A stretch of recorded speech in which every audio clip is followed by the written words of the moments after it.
Hello, welcome back to another episode of Somewhere Between a Film and TV podcast. I am your host, Daniel Para. Number one, thank you so much for listening and watching. And number two, if you could, down below, please like, comment, and subscribe.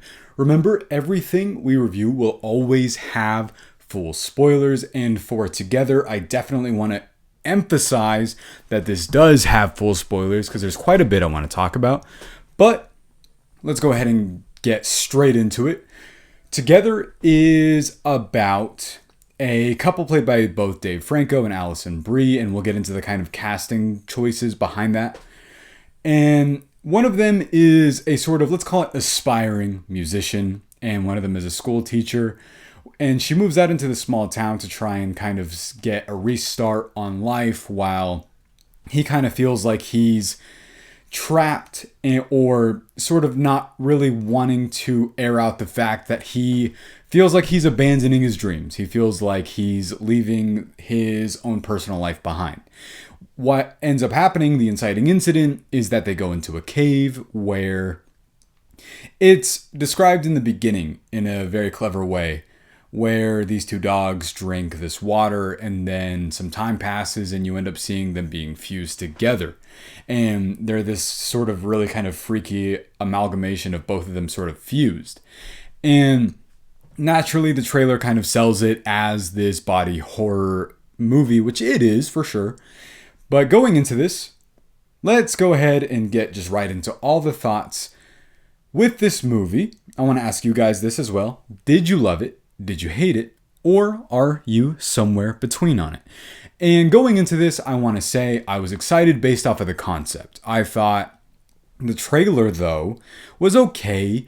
I didn't think that it necessarily gave me a good indication as to sort of what the tone was, tonally speaking. I love horror movies so much, but in terms of independent stuff, sometimes they love to make things ambiguous in order to, let's say, either cut budget or try and sort of make something a bit more left up to your own interpretation to a sense. For example, let's take a movie like Opus from earlier this year. I thought it was okay, but I thought one of the things that it struggled with was that there was no central theme. But my answer to did I love it, did I hate it, or am I somewhere between on it, is that I loved this movie for multiple reasons. And again, I want to try and kind of break down the analysis and what really works in this, but let's go ahead and get some of the easier stuff out of the way first, is the performances. I thought that Alison Brie and Dave Franco so obviously have incredible chemistry with each other. I think that if it weren't to have been an existing couple that obviously likes each other, and actually what's kind of funny about that is that might lead into one of my smaller negatives about it later, is that they obviously love each other. They obviously have this connection with each other, and it really, really weaves into the story in a very organic way. But if I'm going to go ahead and touch on that one small negative now, just so I don't forget it, it's that sometimes whenever they have to kind of sell the we're arguing and bickering part, that is very, very well done. But then you're also kind of like, but I don't feel like they would ever actually genuinely run into an issue that would escalate so bad that they would leave each other. But the movie also kind of utilizes that to its advantage by making the point it's trying to make. So me saying that, while I kind of technically have that problem, I also feel like it ends up working in the movie's favor. And let's get into the actual body horror part of it. I will touch on this by saying I think the reason why some people might not find it scary, some people might find it... I saw it was on the audience score at 79%, which is pretty good for a horror movie, all things considering. But if we're going to get into one of the things that there might be a genuine issue with, it's that, do you think it's scary? Well, for me personally, I actually think that it's a horror comedy, and I think the trailer didn't really sell that that's what this was. I think that one of my reservations ended up even being that I didn't know if they'd be able to do the tonal balance that I thought seemed like it was being miscommunicated in the trailer. And then it turns out it's a trailer thing. You kind of got to sell it without showing too much. And I know that movies struggle with that quite a bit. Neon's marketing, maybe they learned from Long Legs where they felt like they oversold it. Then again, I did see the poster for this and people are saying it's the most wild thing I've ever seen. It's so insane. It's not. I will say though, I mean, I got to give that credit to something like The Substance, which I can't help but think that a lot of people are going to end up unfairly, might I add, comparing this to, because they both operate in the realm of body horror, but the difference is in their content and how it's utilized. And of course, they both kind of go for a sense of humor to an extent, but this one is trying to make a completely separate point than that one. That I hope the lesson learned isn't necessarily that, oh, we need to keep making body horror movies. No, it always has to be different in terms of theme. But this obviously had a smaller budget. Neon they're the distributors of it, and I know that it premiered at South by Southwest, pretty close to home, to a pretty massive praise back in March. But the thing about that is sometimes I get reservations because a movie will do so well at a festival and then you end up watching it and you're sort of let down because festival hype and all of that sort of thing. So you kind of always have to go into a movie like this with not necessarily an open mind, but also just remember that sometimes the praises for something is just, sky high and it might not actually be that. And then a lot of movies end up setting themselves for failure. But here, what I want to say is that what really worked for me is the way in which the body horror element was utilized. And part of the issue that I thought might have come up is that it could have either been incredibly reliant on it or it could have not touched on it at all, because this is a relatively lower budget film. And sometimes movies will either use this as a crutch or they will end up not having enough money to make it look convincing at all. And what this movie's going for in terms of messaging and in terms of theme ends up being pretty vital to it. It's kind of interesting in its setup. In the first, I would say, 2 acts, when some of the more individual stuff is happening, that, like, let's say there's a moment where it's really freaky, where Dave Franco is swallowing Alison Brie's hair and they wake up in the middle of the night and you can see that he's just sort of like choking on it. But what's kind of funny is that they make a horror movie type character choice where they will not acknowledge something in order to sort of get the plot moving forward. However, I ended up liking it, and the reason for it is because they've already had other couple issues in the past. They've been together they state that it's 10 years. And the kind of inciting incident towards the beginning, it's something that I joke a lot with my girlfriend actually, is that she kind of is the one that he waits around so long that she ends up being the one proposing in front of their friends, and he says no and it's super awkward, but then he kind of takes it back and says yes. And it ends up being a really kind of awkward and uncomfortable situation that they're both in.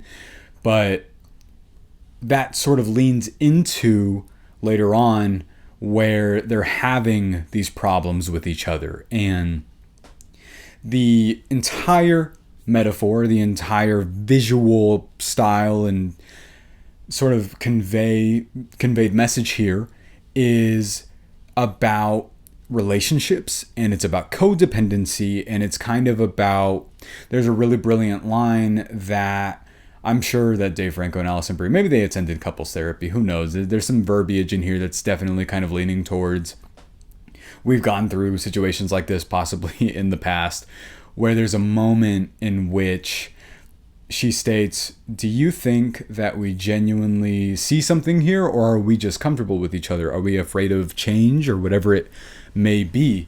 And so utilizing the core component of this, which is the movie's called Together. If you've seen the trailer, if you've even seen the poster, you can kind of piece together where this is headed.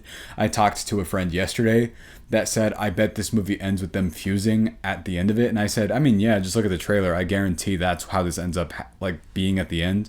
I thought it was kind of going to be more like how they show the unsuccessful couple in that cave towards the latter half of the movie, but they end up kind of fusing into this brand new person, which I'm going to bring up because I have some like logistical issues with that. But it ends up being this kind of metaphor, and depending on who you are and who you are in relationships, I do think that this movie might have some separate takeaways for you. And I actually like that it was pretty cut and dry about what was happening.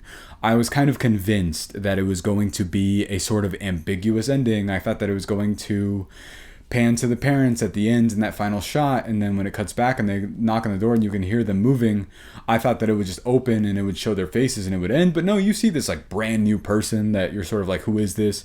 And that might lean more into sort of I'm not sure if it's a negative or just a question I have, but let's go ahead and talk about the actual scenes of body horror and how they work.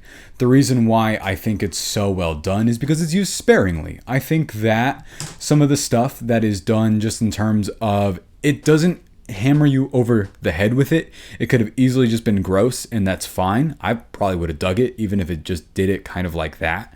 But it escalates.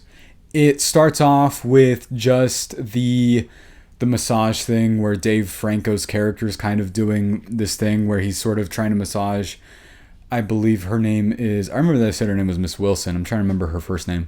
But he's doing that, and then he's kind of spacing out, and there's a brilliant match cut whenever she says, I need to go into town, and you can stay here. It doesn't seem like you're feeling well. And it takes this sort of overhead angle, left turn, and right physically matches it by smashing into the shower wall. And I thought the physicality of the performances here, I don't want that to go overlooked because there's so much other stuff happening in this movie that you kind of really do have to give credit to Alison Brie and Dave Franco's physical performances. This movie would not work if they weren't able to sell that, and they're so good at it.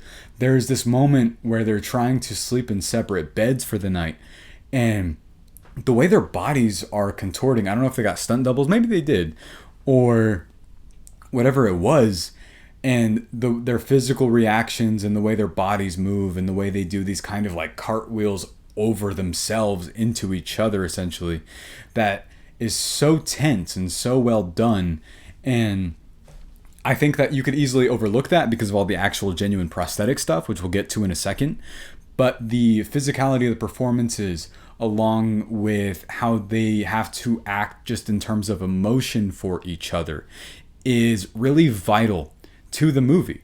I think that relationships and relationship dynamics are so, in terms of, yes, there's such thing as verbal communication, but there's also a really heavy emphasis on physical connection here as well. There are moments where there's like a glance, or Dave Franco does this thing where he tries to grab Alison Brie's hands, and then he kind of like does this pinky thing, and then it ends up taking over her kind of whole hands, and they hold hands. And this is just me like over-analyzing and over-explaining this, but if we're going to get into a movie using a pretty heavy metaphor visually for what it's going for, then yes, pay attention to it. There's even details alone. There's some foreshadowing even at the beginning where they say, oh look, they think it's so cute that we're matching at the beginning of the movie, and Dave Franco looks down and he very clearly didn't intend it, but maybe in this sort of subconscious type of mode of thinking, he did, because later on, there's a moment where underscored about just how much they love each other, and whether or not you think that this is an over-reliance on each other just depends on who you are as a person. I mean, they literally fuse together, so you could say that.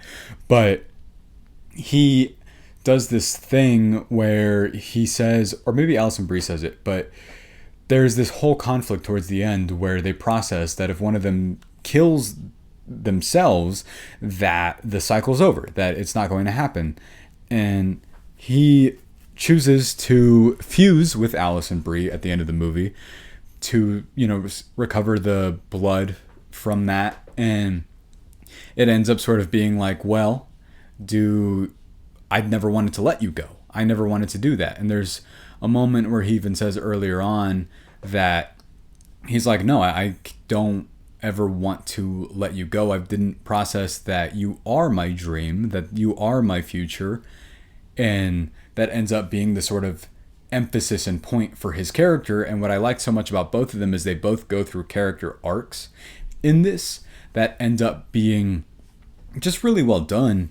But getting more back into some of the horror elements that actually genuinely do work, there's something about Dave Franco's character that I'm not quite sure how it's meant to be taken, but he seems to have this kind of spiritual attunement with the world.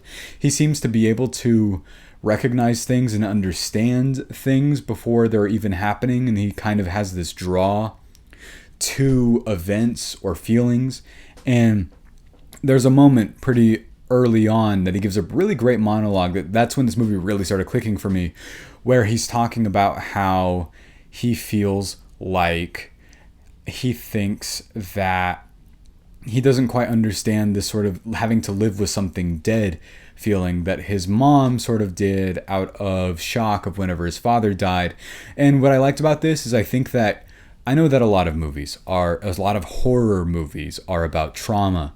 And we used to joke here on this show that there's sort of a reliance on it. And yes, of course, what are you going to do? How many movies can be made about something outside of trauma? But trauma always seemed to be family-based in horror movies. But here, I think him as a character, it impacts him differently than it actually impacts the entirety of the movie, because it ends up kind of just being this thing that he's sort of running away from. But it's not necessarily, the choices that are dictated, that are made within the movie. This is really more about their relationship with each other and how they've navigated it for the past 10 years. And it just reminds me of back when you read short stories and you have this crazy ending where the person fuses together, and you could tell that it feels like something that, they would have taught you in, like, I don't know, a high school class, like the type of the yellow wallpaper, I think is what it's called, like that type of story. This feels like something that would have been a 10-page short story. And I'm not even saying that because it overstays its welcome or it's over long. It just feels like something that's based off of something like that. And a couple of the other moments that work very, very well is there's a moment in a school bathroom that had me gripping my seat because it's so intense. And I'll go ahead and get into what it is. Part of the issue in the movie is that they have intimacy issues with each other, that they haven't quite been able to have that physical connection with each other for a while. And he shows up at the school. By the way, before I keep going with that, I want to mention that this movie is very funny, and it's why it works so well. I do think that horror and comedy are, within the same lane because they both operate on an element of surprise, that sometimes this movie will go through an insane jump scare and sometimes it'll go for a joke. And I think that while it's not necessarily 50-50, it's definitely 70 or 60% horror, 40% comedy, I think. And obviously you have Dave Franco and Alison Brie. So you're going to have incredible comedic timing from both of them because they're both geniuses at that. I'm a Community all-time fan. I just want to put that out there. And Dave Franco's super talented, 21 Jump Street disaster artist. But going into this, there's so many separate moments of horror, and going back to the physical intimacy part of it, they end up, getting busy in the bathroom, and you know where it's going if you understand that they're fusing together. And yes, it goes exactly where you think it is. And the prosthetics for that are insane and very scary. And it's one of those moments, I don't ever really wince at stuff in movies, but I do grip onto stuff. And I'm just wide-eyed at what I'm looking at. And that was me pretty much every 5 minutes at something in this because of how minimal the body horror is itself. Yes, you do see it for extended amounts at a time, but it's not sort of spamming every couple of minutes. And I do think that's something that they could have done, but they didn't.